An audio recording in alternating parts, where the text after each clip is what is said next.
Uh-oh. Yeah, boy. Here comes the toxicity, because you already know what it was. You already know what it was when you clicked on the video. Gear 5 Luffy versus Super Saiyan Goku. Not in a fight, no. I'm talking about what folks were talking about before episode 1071 of One Piece dropped.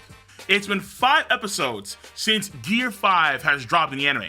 And as of this video's recording, it has been a roller coaster ride in the anime for Gear 5. It was already insane last year in 2022 when chapter 1044 dropped.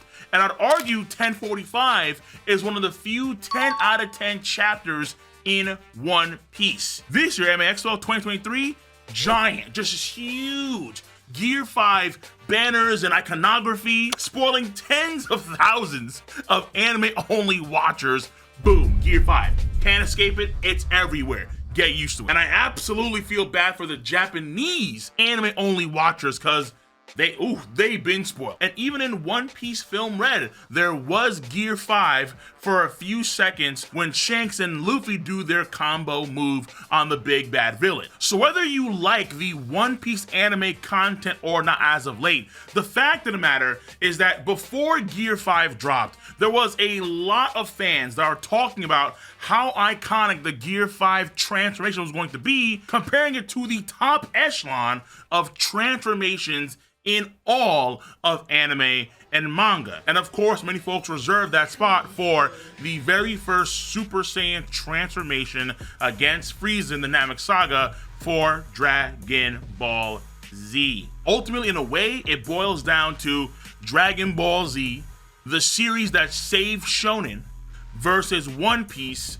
the greatest selling comic of all time by a single individual author. Where do we stand now? Well, it's hard to say.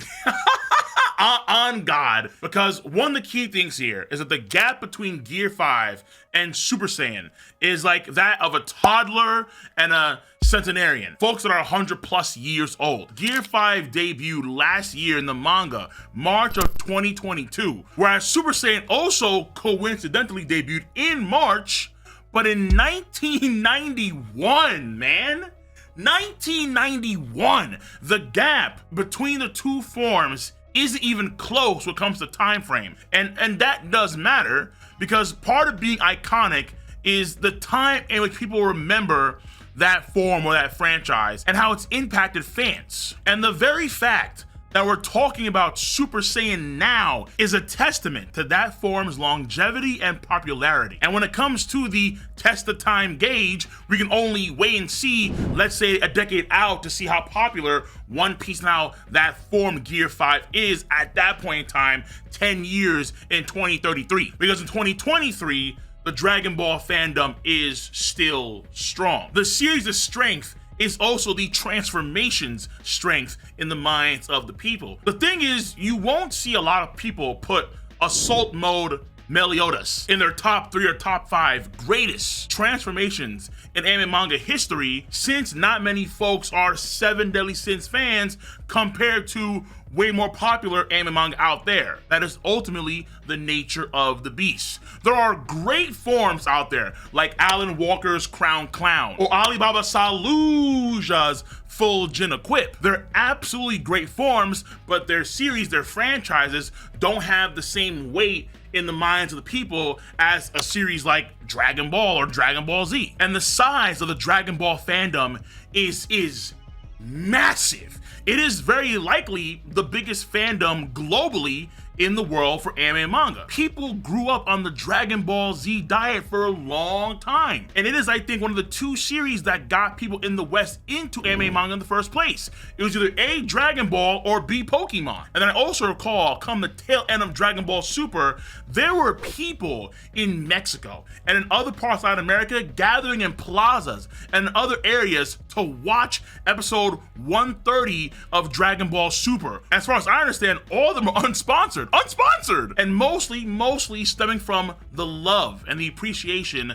of the Dragon Ball and the Dragon Ball Z franchise in those regions of the world. Now, if you compare that to One Piece didn't even have a great start in the West compared to other mainstream shonens. She's no lady, she's a liar, pants on fire. Now, of course, it's not the same for every Western nation. In France, One Piece is extremely popular. In the same way in Latin America, they dig Dragon Ball hard, France goes extra hard for One Piece. As far as I understand, their dub very early on was pretty damn good. But this is something that the author of One Piece, Oda, and the author of Naruto, Kishimoto, talked about. Where in an interview a long time ago, they talked about how One Piece is more popular domestically in Japan, but globally, Naruto was more popular than One Piece. However, that was back then.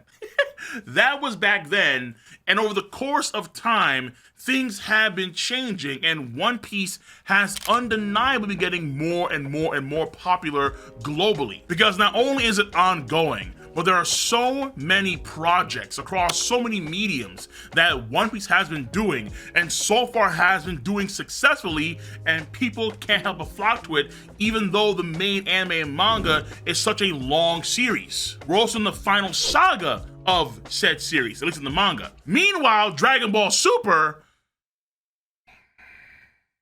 God knows what's going on there. But the ongoing success of the One Piece series, the One Piece franchise, is of course naturally going to onboard a lot more people, older and younger. The nostalgia that people have for Dragon Ball has been and will be the nostalgia of today and tomorrow's One Piece fans, since One Piece is so long. The kids of 2004 who slobbered over their Nintendo game cartridges and got their parents to buy the Dragon Ball VHS tapes in bulk, these kids are now watching their kids watch the entire One Piece series on their phones. The ecosystem is different now than it was back then. Anime is only getting more and more popular as time goes on. And now recently, with the live action One Piece's success, the series is only going to gain even more fans, both young and old, which inevitably some will bleed over to the anime and manga, which means even more notoriety and even more attention on Gear 5. And in Japan, it's going to be an order of magnitude higher, since it is the country that has the highest demand for anime titles, duh, pretty obvious, and One Piece has been extremely popular over in Japan for a very long period of time. Over 415 million volumes sold of One Piece, which I think is over 4 times the amount they sell globally. And we can see recently how One Piece Film Red is among the top grossing Japanese films of all time. So going all the way back, what this means for Gear 5 and Super Saiyan is that Gear 5 will continue to gain ground as time moves on, since One Piece itself is gaining ground globally and domestic. And the most important bits in the future of the story, things like Luffy's final fight, or even finding the One Piece treasure, when the events that 25, 30 plus years in the making, right? When they finally happen, he could be in Gear 5, which will only increase the notoriety of Gear 5. So I did feel like ultimately I had to tackle those main points here of popularity and time, because they are of course in lockstep with how iconic a transformation is gonna be. But what's also apparent, I'd argue, is what the forms do for the characters themselves. And I would say that Gear 5 does more for Luffy than Super Saiyan does for Goku. Now, that may sound out of pocket, but think about it. Think! What happens when Goku goes Super Saiyan?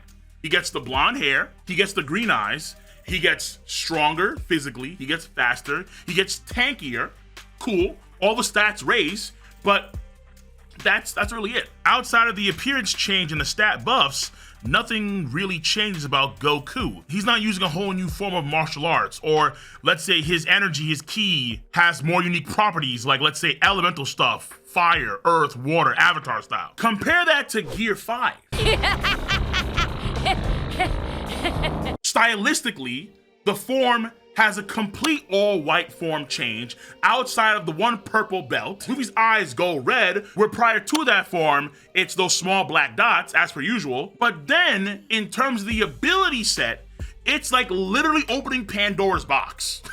It's unironically a whole new paradigm of things that Luffy can do when he's in his Gear 5 form compared to his Gear 4, 3, or 2 forms. The Gear 5 form is Luffy's peak, and so far, we're just getting the peak, the tippy top of the iceberg for the things that he can do. He can do so much, it's absurd. The possibilities are endless. Whereas Super Saiyan has already been phased out by Super Saiyan 2, Super Saiyan 3, and of course in Dragon Ball Super, in come all the God forms, Super Saiyan God, Super Saiyan God, Super Saiyan, Ultra Instinct. Clearly Ultra Instinct. And what's more is that Oda himself has said before, time and time again, he took the risk. And this risk may backfire for some people, but for other folks, it's gonna hit hard. Where that risk was making the Gear 5 form a big joke and having old school cartoon features incorporated into Gear 5. And I'm pretty sure that we've all noticed from time to time that sometimes there are these transformations that we see in other franchises, other series that are clearly inspired by Super Saiyan. So of course, an obvious one would, let's say, be Shadow and Sonic the Hedgehog. When they gain the Chaos Emeralds, they transform in a very Super Saiyan-esque way. Hell, you can even argue that Gear 5 itself is somewhat inspired by Super Saiyan. And as a result, Dragon Ball fans are gonna be quick to the jump in noticing those similarities. Now, in another character, anime, video game, so on and so forth, when they do something goofy, or you hear some funky Ed, and Eddie sound effects, what are folks going to think naturally? Not the freaking music. cartoon sounds. Network sound. Yeah, what is this, Gear 5? This is the nature of being iconic. Athletes, artists, politicians of today and tomorrow will know Gear 5. And just how every JoJo fan can immediately pick up Dio Brando's voice actor, just like that. We know who he is. Gojo Satoru wa. In the same vein, when someone hears something funky, toony, wonky, Gear 5. That I think is going to be a long-term result of the Looney Tune-esque features of Gear 5, especially when other series start to pay more direct homage to Gear 5. And people, One Piece fans, are only growing in number.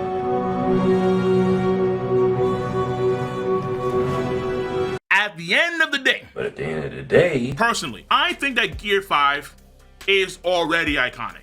Keep in mind that the anime just got to where the manga was last year. Last year in the manga, it was insane. Last year, it was like, bro, this is mind-numbing. Again, 10 out of 10 chapter in 1045. So Super Saiyan, you could argue, was already iconic in the manga before the anime got to it, where it really elevated to a whole new level. In the same vein, Gear 5, here we are in the manga. It's crazy. For over a year, it's like Gear 5, Gear 5, Gear 5. And the things Luffy is doing currently, it's like, bro, what? And now the anime's caught up.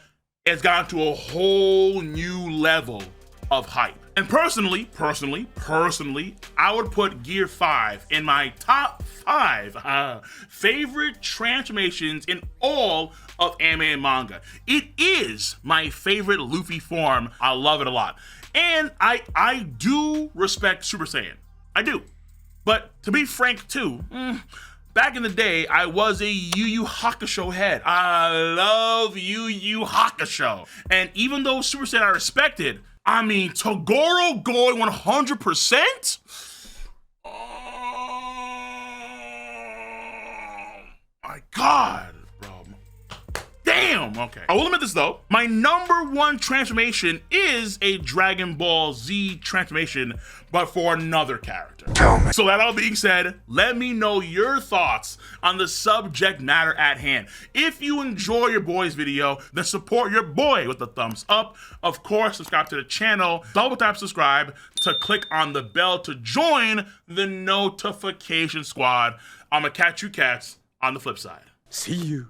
Bye bye.